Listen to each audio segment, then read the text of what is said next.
नमस्कार दोस्तों। आज हम एक ऐसे विषय पर बात करने जा रहे हैं जो हमारी जिंदगी के हर मोड़ पर हमें रास्ता दिखाता है। खुद पर ध्यान देना और शांत रहना।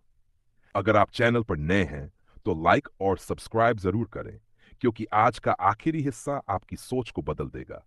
ऐसी बात बताऊंगा जो शायद ही किसी ने आपसे पहले कही हो। तो आइए इस यात्रा की शुरुआत करते हैं। भाग खुद पर ध्यान क्यों देना जरूरी है।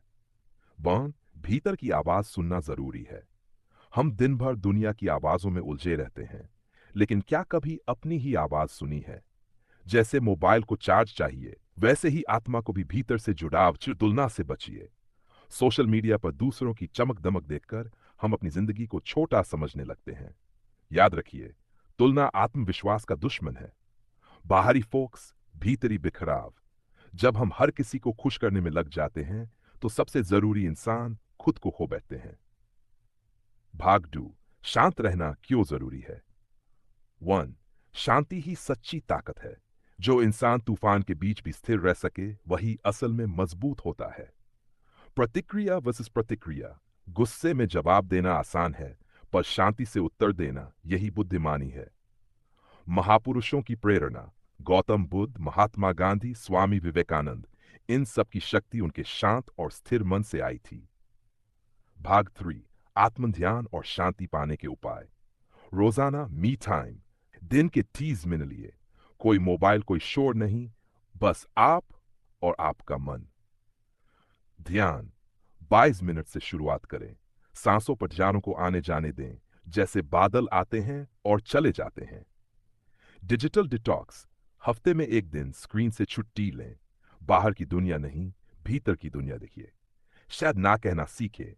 हर किसी को खुश करना जरूरी नहीं, खुद की खुशी सबसे जरूरी है। बैज, प्रकृति से जुड़े। हरियाली, आसमान, नदी, इनसे शांतिपूर्ण ऊर्जा मिलती है जो किसी मेडिटेशन से कम नहीं। भाग जौर, प्रेरणादायक कहानियां। गौतम बुद्ध की कहानी। किसी ने उन्हें अपशब्द कहे, बुद्ध चुप रहे। जब पूछा गया, आपने कुछ कहा क्यों नहीं, उन्होंने मुस्कुराकर कहा, जो मैं स्वीकार ही नहीं करता वह मेरा कैसे हो सकता है। डॉ. अब्दुल कलाम, साधारण घर, असाधारण सोच। उनकी सफलता का राज शांत स्वभाव और आत्मफोक्स। एक आम युवक की कहानी जो हर बात में दूसरों की सुनता था, लेकिन जब उसने खुद को सुनना शुरू किया तो 5 साल में एक कामयाब बिजनेस लीडर। भावनात्मक अंदाज में।